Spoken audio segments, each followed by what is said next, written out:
Jaya Radha Madhava Jai Kunja Bihari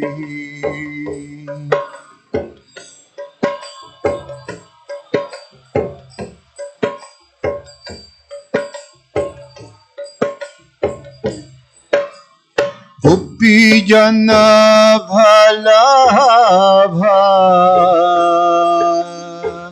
Girivardhari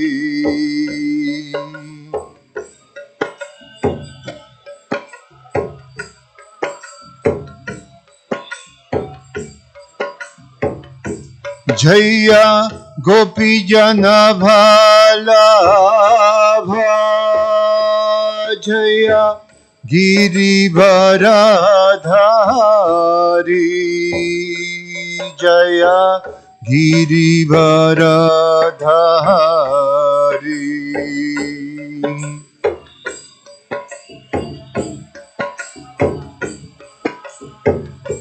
Jaya Girivardhari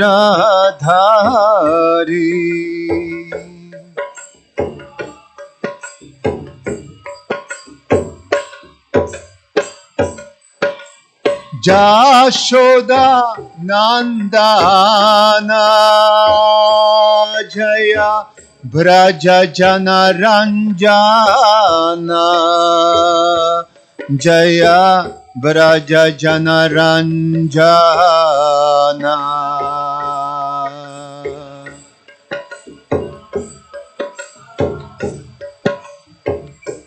Jaya Braja Jana Ranjana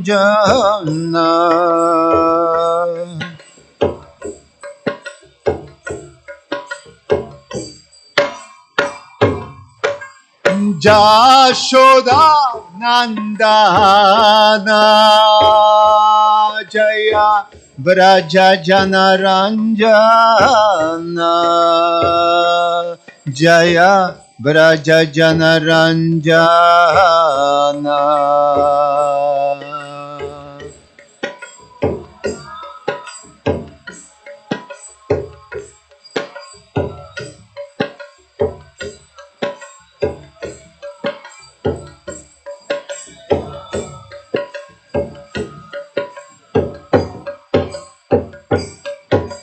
Jamuna Tiravanachari Jaya Kunja Bihari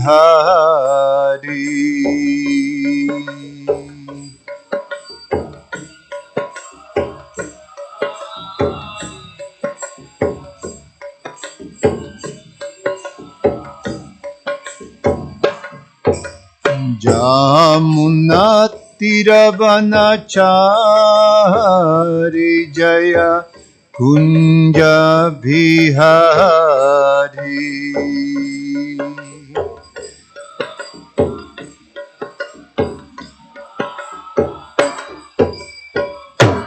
Kunja Bihari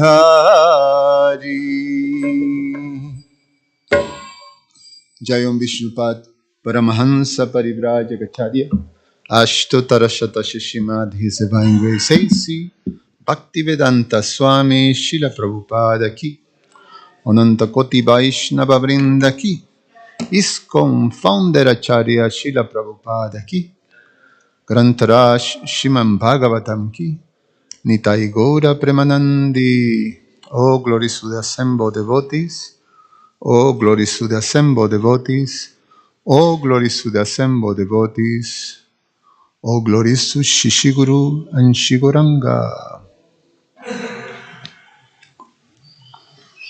Om Namo Bhagavate Vasudevaya Om Namo Bhagavate Vasudevaya Om Namo Bhagavate Vasudevaya Reading from Srimad Bhagavatam, Canto 10, the Summon Bonum, Chapter 90, the last chapter of the 10th canto. Summary of Lord Krishna's glories. Text number 25.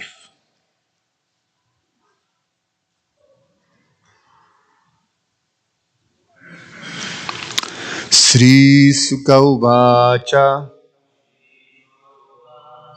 Iti Drishena Bhavena Krishna Yogeshware Krijamane Namadhabhyo Labhire Paramam Gatim. Sri Sukha Uvacha iti drishena bhavena Krishna Yogeshware Kriyamane Namadhabhyo Labhire Paramam Gatim. Sri Sukha Uvacha iti drishena bhavena Krishna Yogeshware Kriyamane Namadhabhyo Labhire Paramam Gatim. Please chant.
Krishna Yogeshware Kriyamane Namadhabhyo Lebhire Paramam Gatim. Sri Sukha Uvacha. Sukadev Goswami said, Iti, speaking thus, Idrishena, with such bhavena, ecstatic love, Krishna, for Krishna, Yoga Ishvara, of masters of yoga, Ishvare, the master, Kriyamanena, behaving, Madhavya, the wife of Lord Madhava, Labhire, they obtain Paramam, ultimate, Gatim, the goal. Translation and purport by the disciples of His Divine Grace A.C. Bhaktivedanta Swami, Srila Prabhupada Ki Jai. Sukadev Goswami said, by thus speaking and acting with such ecstatic love for Lord Krishna, the master of all masters of mystic yoga, his loving wives attain the ultimate goal of life. Purport. According to Acharya Sri Jiva Goswami, here Sukadev Goswami used the present tense of the word kriyamanena to indicate that the Lord's queen obtained his eternal abode immediately, without delay. By this insight, the Acharya helps refute the false notion that after Lord Krishna's departure from this world, some primitive cowherds kidnapped his queens while they were under the protection of Arjuna.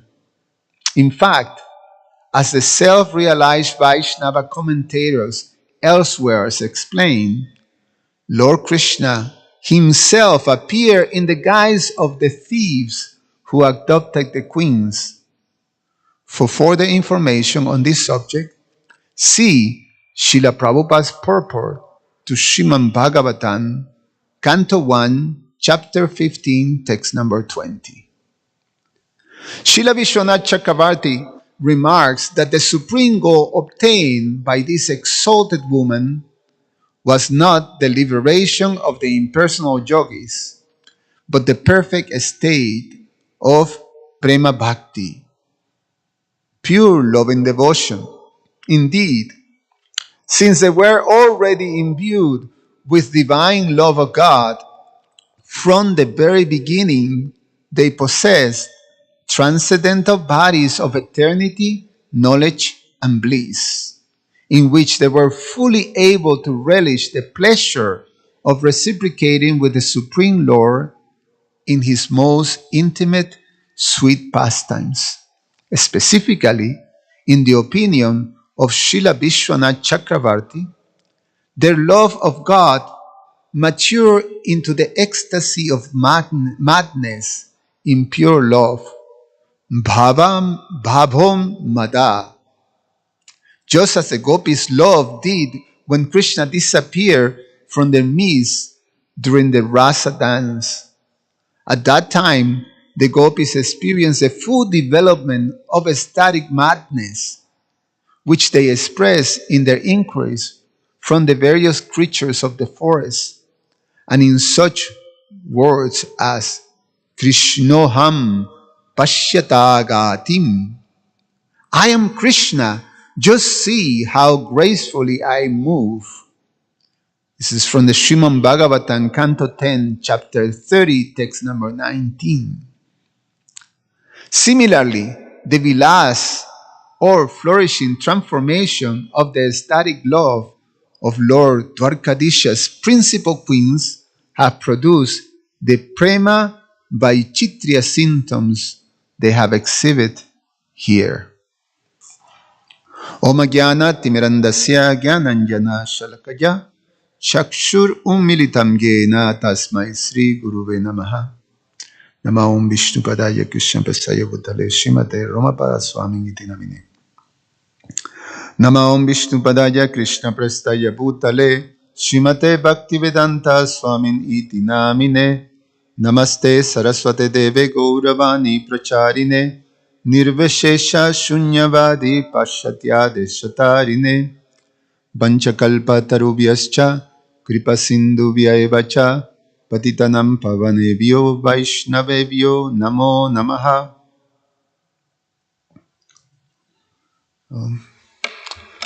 Welcome to our guests. It's nice to have you here. I wish one of you would be sitting here giving the class and me listening to you. But here I am. This is it's the closing of the 10th canto, so we can understand that there's something very special coming to a conclusion, and the conclusion is about the glories of the Supreme Lord. So what is the glories of the Supreme Lord Krishna? Is the type of relationship and the type of intimacy that is able to be achieved by the devotees when they enter into this relationship. The term Paramangatim, which is the highest goal of life, the supreme goal of life, actually is defined by acharyas. The word that they use is Vaishnavim Gatim. Srila Vishwanath Chakravarti Thakur uses this term, Vaishnavim Gatim, which is for Vaishnavas. There is even a much more deeper sense of this word supreme destination or the supreme goal of life. Because when we talk about transcendence, in the scriptures it's explained, transcendence can be analyzed from three different perspectives. It is explained by Srila Sutta Goswami that we can enter into this relationship with the absolute truth, Brahman, Paramatma, and Bhagavan. These three different levels. And it's transcendence, but therefore the transcendentalists a different type of relationship with the absolute truth. And in one sense, because it's absolute, you can actually call that Paramangatim, which is sort of challenging to understand from the materialistic perspective. You know, how can something absolute have diversity or have alternative? Absolute is supposed to be, boom, just one thing. Absolute. There's nothing else. But we're talking here, the absolute has also diversity, which is the deeper understanding of the absolute truth that the Vaishnava philosophy allows you to understand. Srila Ramanujacharya, he defines the philosophy of the Sri Sampradaya as Vasishta Dvaita philosophy, which means within this oneness there is qualities. So there is some diversity. And of course we know that the final understanding and the most complete understanding of the absolute truth through a philosophical path is given by the Supreme Personality of Godhead, Sri Chaitanya Mahaprabhu, in the form of this Achintya Veda Aveda Tattva philosophy, which means simultaneously ones and difference. So the understanding that within this supreme absolute truth, there's diversity, and they function simultaneously. So for the Vaishnava, so then we have for the impersonalists or for the Jnanis, those who are absorbing themselves in the studies of the Vedas, their destination is the impersonal effulgence of the Lord, the Brahman energy, the spiritual, the supreme absolute spiritual energy of the divine in one sense. For the yogi, the destination is the super soul, is being entered into a relationship with the Supreme Lord within the heart of all living entities and in the atoms of all the material creation. And for the devotee or the Vaishnava, the supreme destination is to enter into a loving relationship with the Supreme Personality of Godhead. This is the highest. Srila Sutta Goswami, when answering the questions to the sages of Naimishananya, what is the supreme action? So what is the highest activity that someone can actually do in this material world to be able to obtain happiness? He defined this supreme type of activity. He called param dharma. Sabai punsam paro dharma. Yato bhaktir adokshaye.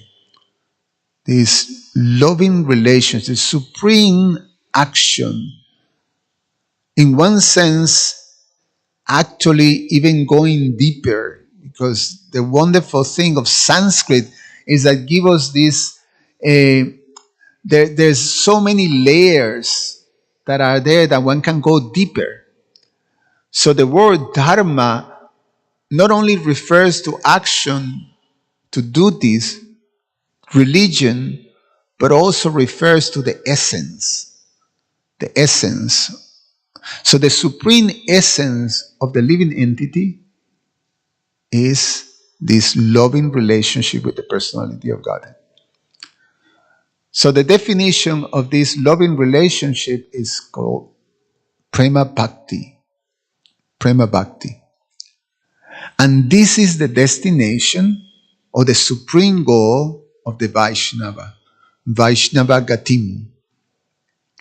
So now, the whole 10th canto is almost like the whole Srimad Bhagavatam leads to the 10th canto. The 10th canto is when we enter into we dive into Krishna in his most intimate setup in Vrindavan.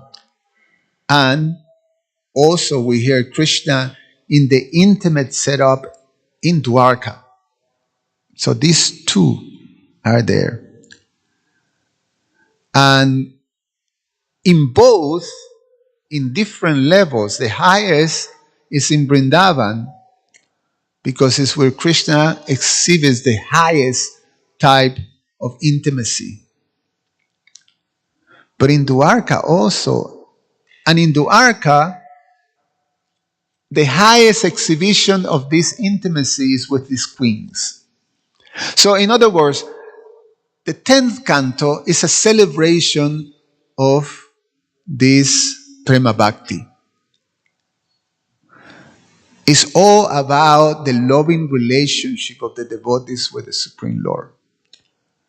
And that's how we're concluding. We're concluding with this message, these beautiful, beautiful expressions of love by the queens of Dwarka.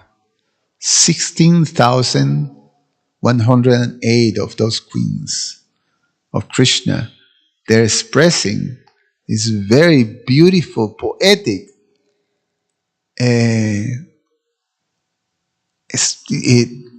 feelings of love towards the Lord.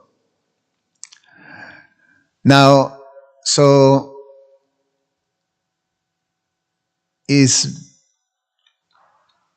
very much recommended, or is the means that conditioned souls like most of us have to reawaken that type of attraction, to rekindle the natural love that we have for the Lord. When we hear these narrations not only give us entrance into the heart of the devotee and the Supreme Lord, but also purify us by the process of hearing. It's how Krishna arranges. So this process of Shravanam Kirtanam, Vishnu Smaranam, this is also through the whole Bhagavatam. Actually, the whole Bhagavatam is about that. It's about understanding that that is the process. That is the process for self-realization. Diving into hearing and chanting the glories of the Supreme Lord. Shrimbatan Swakata Krishnan, all these verses, Punyan Shravanam Kirtanam, that this hearing is the highest form of a spiritual practice. And by that hearing, we purify ourselves. Nashta Praeshra Bhatreshu Nityam Bhagavata Sevayam. That all the unwanted things within the heart, Nashta, becomes almost clean up. Actually, at the end, is by the process of hearing and chanting, we become fully purified. So we're hearing about these wonderful devotees of the Lord and their expressions of love, both ways, from the Lord and from the devotee. It's just exquisitely beautiful. And it does something to the heart. We feel it. We feel it. It does something to the heart that it really softens the heart, and you're able to appreciate the beauty, and you feel inspired. The whole process of Krishna consciousness is something extraordinary. Sometimes when we have the opportunity to worship the deities, you go through a process of doing all the things with Krishna that are very intimate. The process of deity worship is a very intimate service to the deities that is not different than Krishna. So, to do all the different parts of deity worship, in which you have to offer Krishna different items for him to cleanse his mouth, to purify, to wash his feet and his hand, to massage his body, to bathe him, to dress him, to offer him food. All these things are the very same things that you hear that the inhabitants of Vrindavan do with great love and attention. The same thing that we're hearing, we also are able to practice and meditate while we do deity worship. And we hear and we serve, and we hear and we serve, and these things reawaken. That's the process. It's quite extraordinary. So we're hearing about the queens here, and there's several things that are revealed in this verse. We just heard them through the chapter, basically how they have this loving pastimes with the Lord, playing with him in the beautiful surroundings of Dwarka, in the different palaces. The queens are playing with Krishna within the waters, and they're spraying water and then do splashing and throwing, really a beautiful narration of how they enjoy loving pastimes, playful. The king and the queens, Krishna and his queens. And then something happened, that although they're in the presence of Krishna, they start to go into this external madness. And they start to speak to the different animals and to the ocean. Dwarka is by the ocean. So, and they start to speak to the mountains and to the rivers in what appears to be complete madness. So externally, what's going on here? They went nuts. They went mad. But actually, it is explained that this is the highest um, development of Krishna Prema. And that's what we're gonna go through. The term is called Prema by Chitriya. Prema by Chitriya, which is a term that is used by Srila Rupa Goswami to define that the ecstasy of prema becomes so heightened that actually goes into madness. And the devotee even start to feel all kinds of emotions. It's like a roller coaster of emotions. That even in the presence of Krishna, even in his presence, they start to experience the feelings of separation. And they express that separation. So this is called Prema by Chitriya, which all these different ways of emotions happens. And the highest of that one is called this, what is the term that is used here? Something mada. Let me see here. Hold on a second. Babon mada. Babon mada. It's defined as by Srila Rupa Goswami as divine madness in love. That in that madness, that madness is experienced by the gopis. The classical example of that madness was when the gopis, when we were in the Rasa Lila dance and Krishna disappeared, and they went also mad. So they're starting to again ask all the trees and the animals, where is Krishna and all that like that. We hear also the six Goswamis of Vrindavan, they experience that too.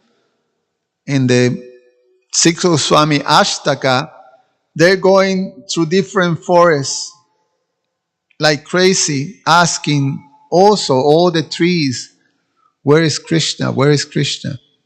Where is Radha? Where is Krishna? Where is like that? Lord Chaitanya experienced that type of madness too. In the Antya Lila, there's so much of that. So one may think, well, that doesn't sound like a great thing just to go mad, you know? From the material perspective, someone who loses the mind, that's a very tragic thing. For from the spiritual perspective, that's the highest form of ecstasy. It is explained that the devotee, in that state of madness of love, they become one with Krishna. Not in identity, but in love. So there's a quotation of them saying, I'm Krishna. Look at me, how I'm, playing the flute or lifting Govardhan or things like that. But it's not impersonal. It's an union that is there in this divine love, which is the actual Vaishnava Ingatim. When we obtain, the full manifestation or the deepest manifestation of divine love, prema. And that's what we're celebrating in the 10th canto. That's when we live in the 10th canto. With this type of, understanding. So, there's few other points that I'm giving here, but, the main thing is that it's a theme of the 10th canto is about this, the glories of Prema Bhakti. And the glories of these devotees, such as the Braja Gopis and the queens of Dwarka. how they manifest this highest level of prema. They obtain that. One thing that is also expressed that is very, very nice is that the queens, the idea sometimes you see in the narrations that are there of Mahabharata that are not under the careful guidance of the Vaishnavacharyas, they sometimes make these mistakes of just by not having entrance into these deeper understandings, then there is this confusing sort of understandings and ideas. And one of them is being addressed here, which is some uncivilized cowherd men defeated Arjuna and kidnapped the queens of Dwarka after Krishna's disappearance.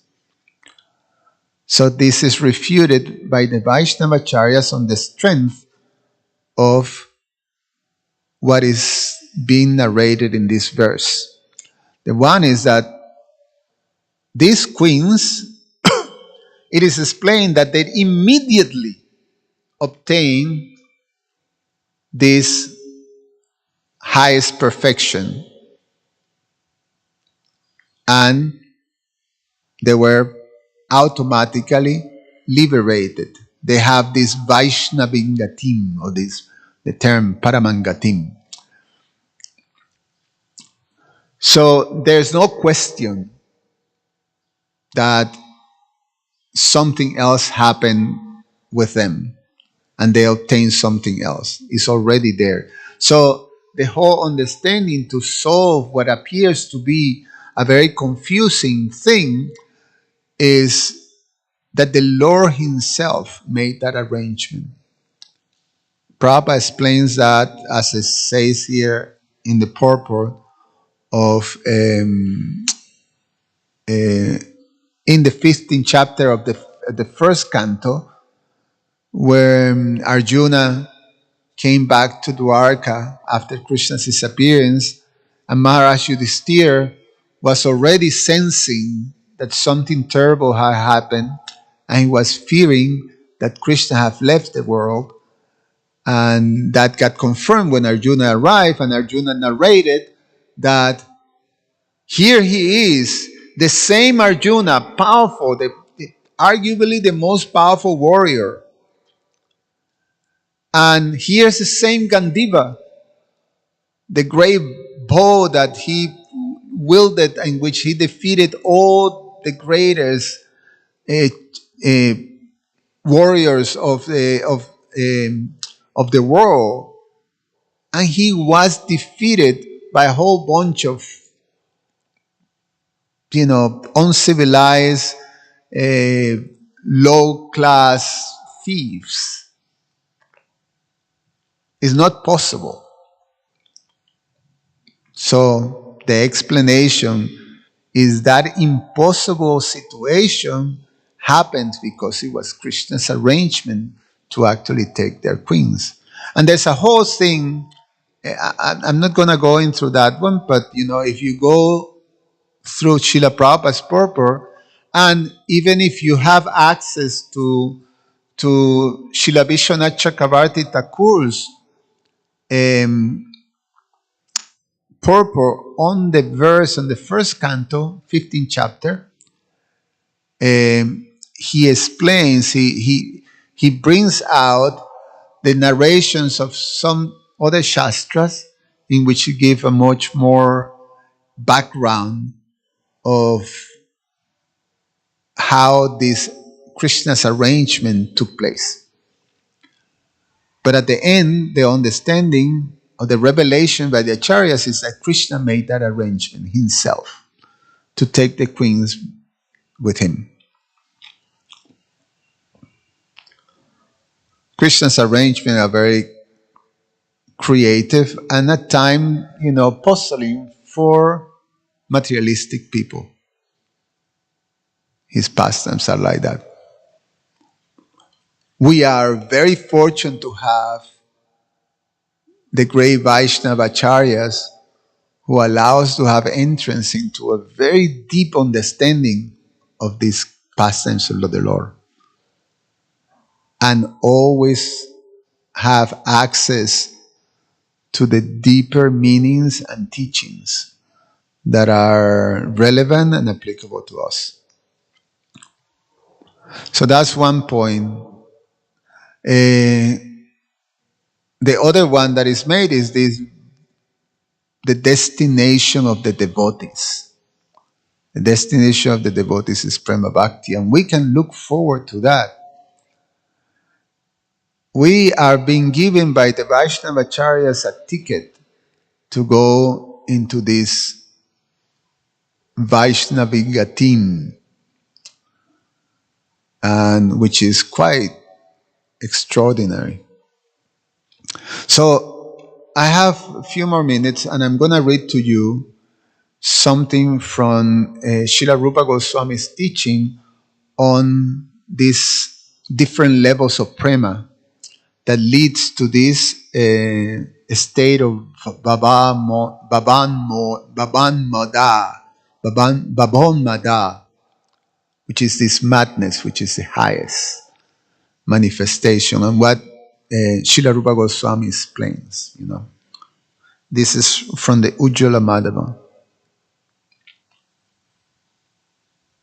Give me a second, I'm finding here.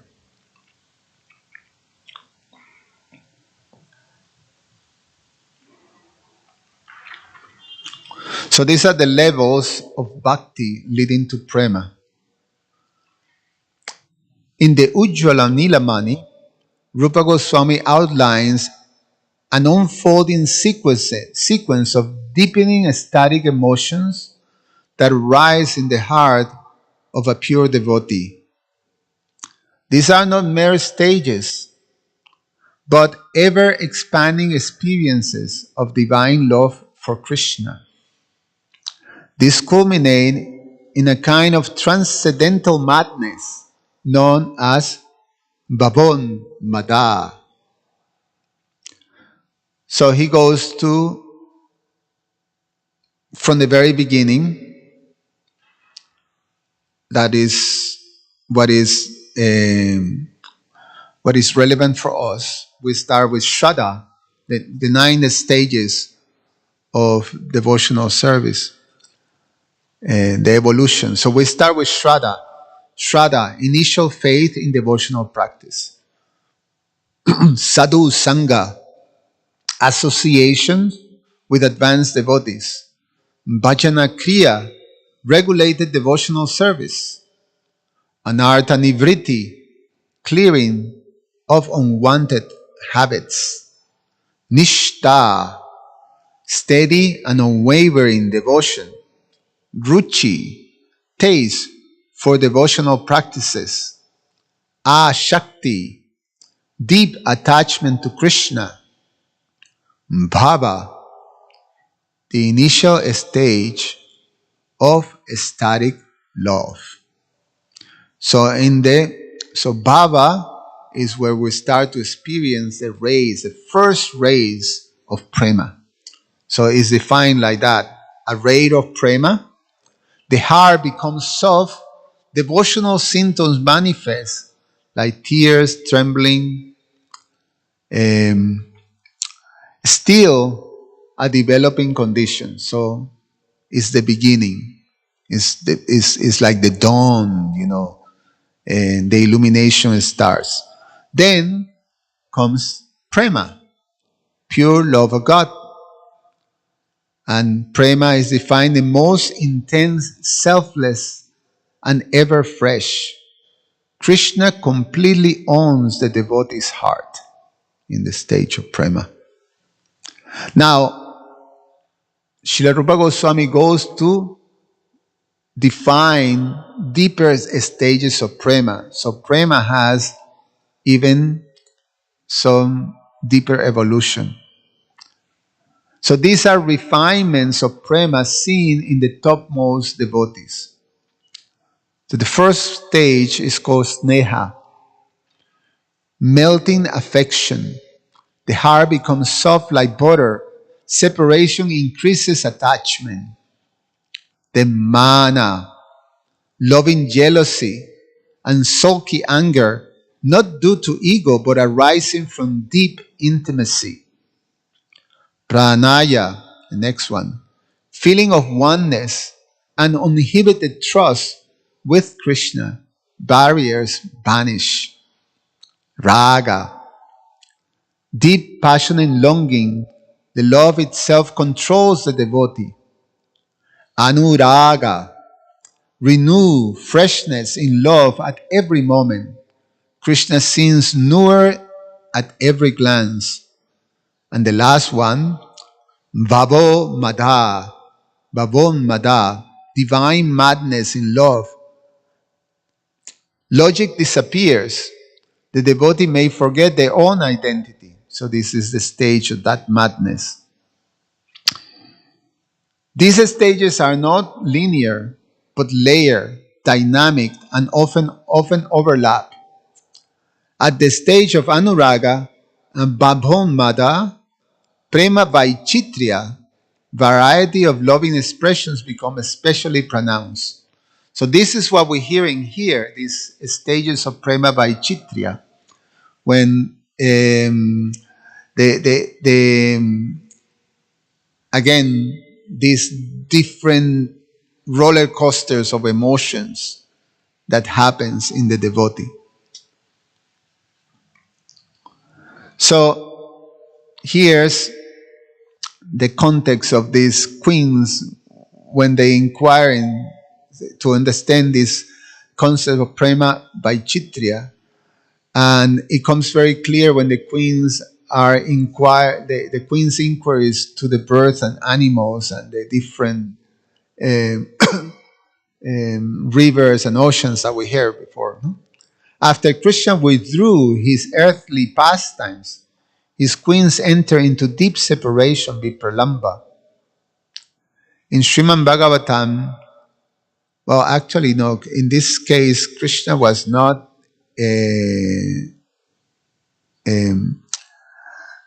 This is not narrating with Krishna withdraw. This is still when Krishna was present. So, but anyway, from verse in this chapter, from 19 to 24, they're shown speaking to various creatures, birds, rivers, mountains, and animals, in a state of divine madness born from love. Like the gopis during the Rasa Lila dance. This was in chapter 30. These queens are not longer situated in material logic. Their expression reflects prema vaichitria, a Sanskrit term for the astonishing variegated ways in which ecstatic love manifests.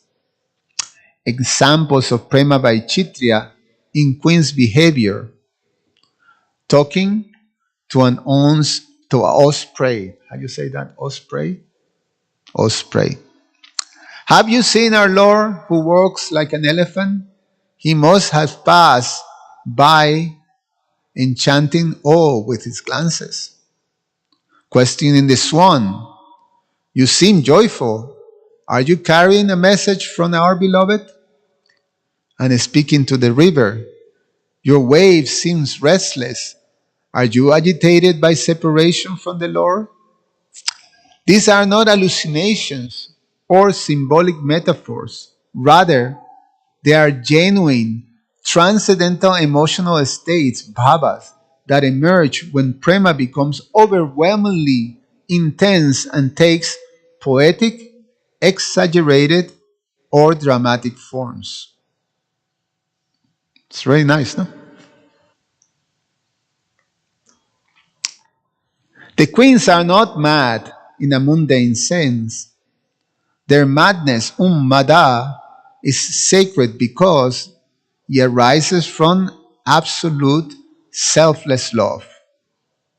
It reflects the height of absorption in Krishna. It reveals the sweetest intimacy, as if the boundary between the lover and the beloved dissolve. Srila Vishwanath Chakravarti comments, their love becomes so intense that they begin to think, I am Krishna, just as the gopis did in the climax of Rasa Lila. So, to conclude, tell that these queens, these associates of Krishna, in fact, the devotees that are part of this intimate pastimes of the Lord that have been narrated in this 10th canto, they're not ordinary.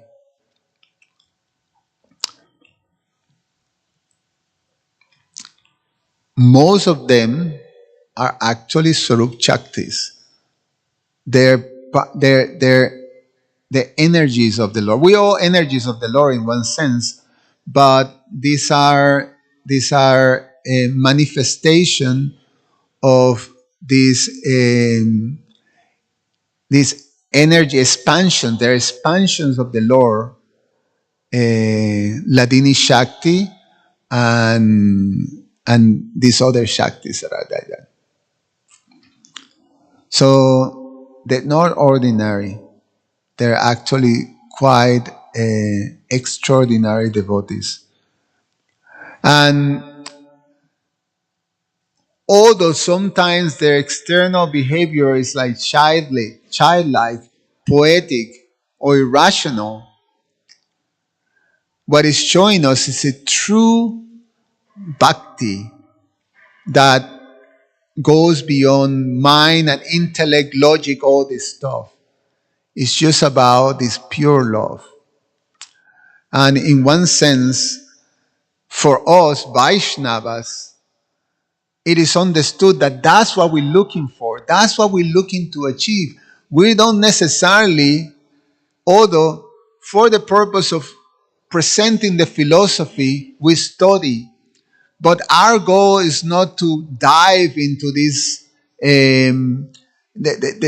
to become great scholars of this and that. That's help, but it's not the ultimate goal. What we're looking for to be is humble, loving devotees of the Supreme Lord.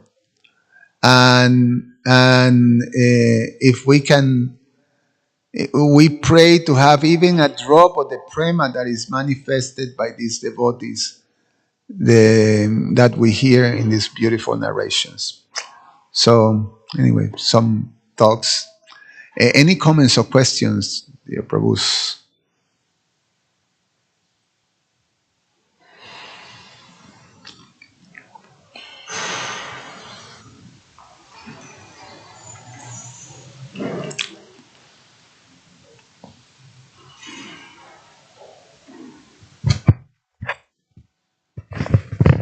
Hare Krishna Prabhu, thank you so much for your class. Hey, just a comment. I was thinking, I was told by a devotee also that Prabhupada also mentions before sleeping at night we should read Krishna book so that one day we dream of Krishna also. So listening to so many of these pastimes is really good if we read them and have a good visualization of the pastimes so that we read them again and again and they are so fixed in mind that it becomes easier for us to absorb Krishna consciousness and maybe even have some chance of remembering some past time at time of passing. Yeah, it's quite extraordinary, no? Yeah, yeah. It's we are so fortunate that by Srila Prabhupada's mercy we have this opportunity. My spiritual master tells us that one time, as a young devotee, uh, he was in association with the devotees in Buffalo. They have a very strong preaching center. in Buffalo. Actually, from that preaching center, some great ISKCON Vaishnavas came, you know, Burijan Prabhu, um, Hrishikesh Maharaj, um, um, my Guru Maharaj, His Holiness Ramapat Swami, um, so many. I've got a blank in my head, but a lot of great devotees came from that. Prabhupada Maharaj, um, so many. So anyway, he was walking. He said that, one day he just took walk through some fields until, for hours and hours and hours, just processing uh, the what he was receiving from Srila Prabhupada's books. And he said that after many hours of walking and processing, he came to a hill in which he can see, the city of Buffalo, and he came to this realization that what he's receiving for Prabhupada was so invaluable that he had no means to repay that. And so the only thing that he can do to reciprocate is to dedicate his life to Srila Prabhupada. And that's when he decided to quit his college. He was in med school and joined the Boston Temple. So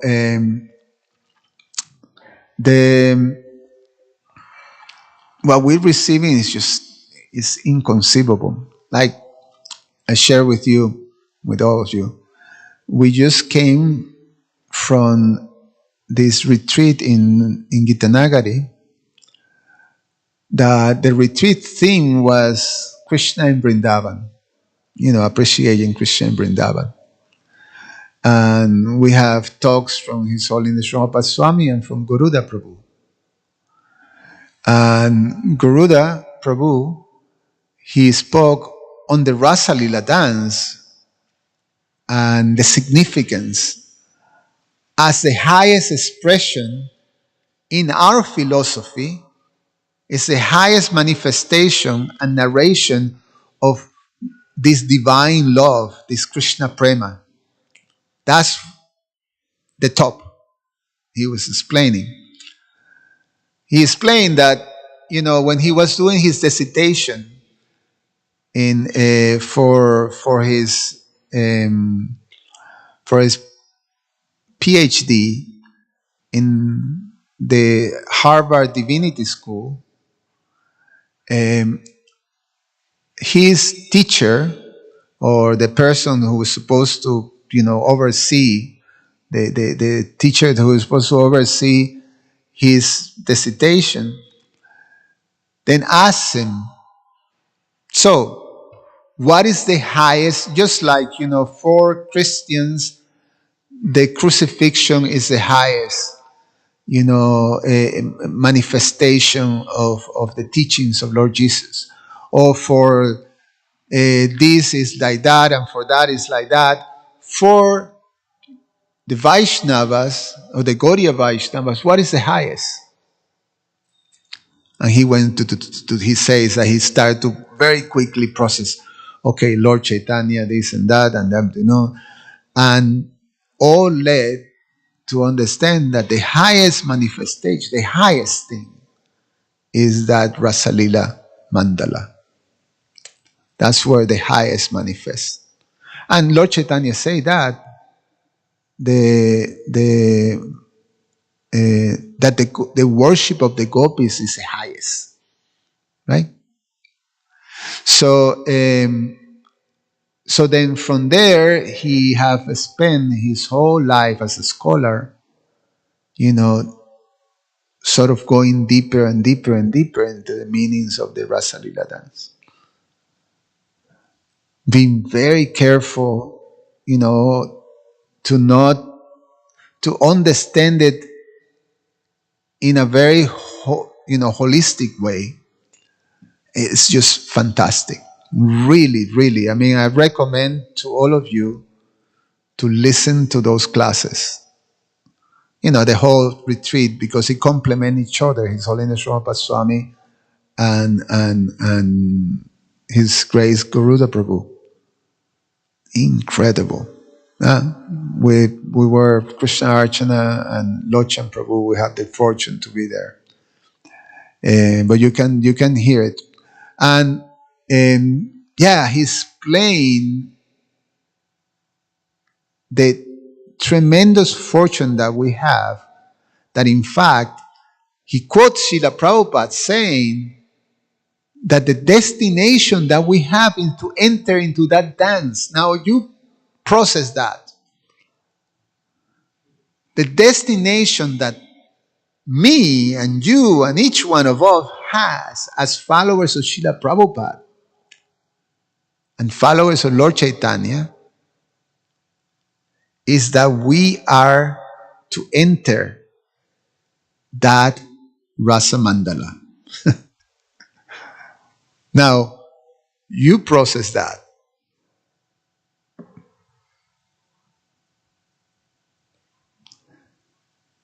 So I'm going to leave it there because I haven't been able to fully process it myself. I did ask the question to him, does that mean that we are going to be gopis? You know, each one of us, you know? And he explains that actually what Lord Chaitanya say, eh, eh, Gopi Bhava Pada Kamalayor Dasa Dasa Anudas. So the gopis, they have all these different little gopis, you know, that are serving the gopis and the gopis and the gopis. So that's what we given. It's like, what? So it's extraordinary. It's just extraordinary. One more question, if it's possible.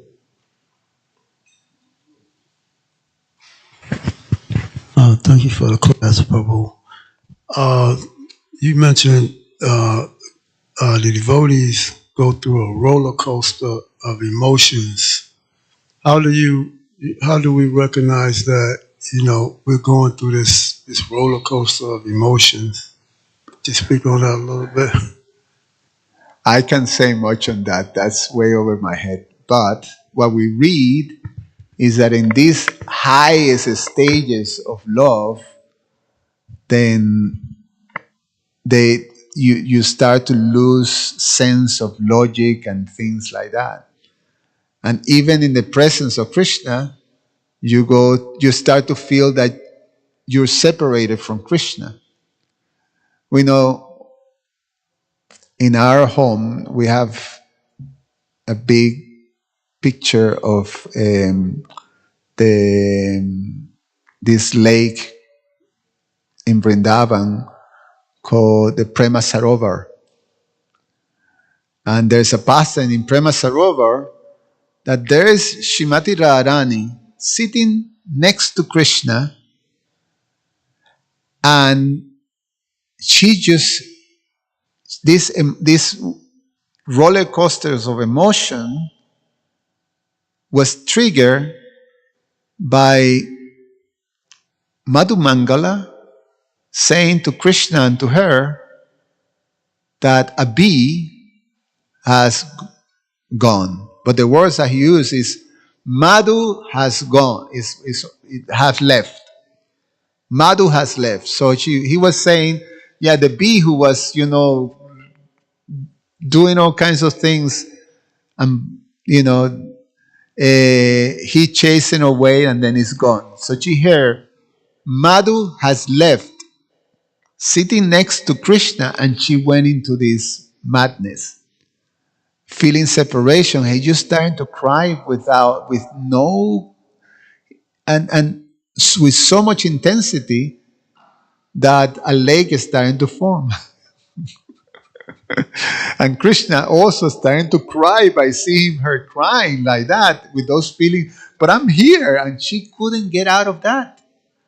Just by hearing Madhu have left. And Krishna also is known as Madhusudan, you know. So Madhu is gone. Krishna is gone. Krishna is sitting next to her. They fill up, a whole lake with the tears of love. It's beautiful. Mataji.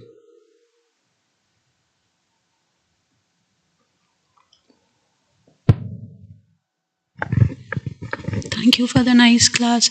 I had the same question pretty much as him. Is that when a devotee loses their sense of identity or their sense of logic, then why is it so discouraged and looked down upon in all religious organizations? Well, it's not the same. Like we are when we're talking about the pastimes in this intimate, in this, the spiritual pastimes. The spiritual pastimes we cannot understand with our experiencing in this material world.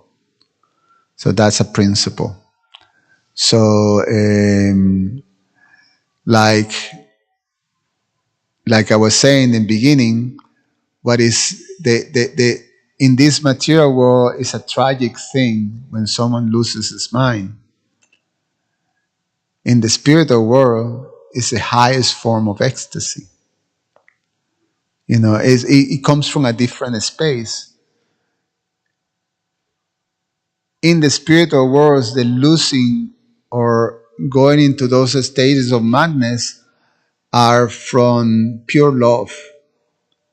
In the material world, it comes from some series of things that could happen to a person that may be tragic situations, in some trauma or something traumatic. In general, brings persons to that. So one is a source of misery, the other one is a source of ecstasy. So it's opposite. Anything else? Yes, Prabhu, please.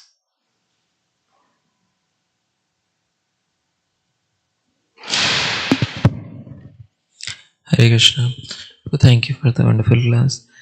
I was wondering that the gopis, they're experiencing the ecstasy and vipralambha, separation, and the queens here are experiencing this ecstasy at the Sambhoga while Krishna is right there present amongst them. So is the experience same or is it kind of little different? Just wanted to ask. Seems like it's a similar experience. They actually experience separation, even in presence of Krishna. And they go into that same type of madness. Like Shrimati Radharani, when Uddhava, the famous, that she's speaking to the bee, is in full separation, the Vipralamba. And Krishna has already left, and she's with for a long time. And but the same symptoms, the queens are manifested just next to Krishna. So yeah, it seems like it's part of that prema vaicitria, or this what is it, bhavam mada, symptom of prema, that it can happen like that. And at the end, is this separation intensifies. So the whole thing is, you see, is these are triggers to intensify this love, this prema. That's much we can say, from the from our perspective. We just take what these great Rasika Bhaktas, like, our Vaishnavacharyas tell us. Yeah. Thank you so much, everybody. Grantara Srimad Bhagavatam ki jai.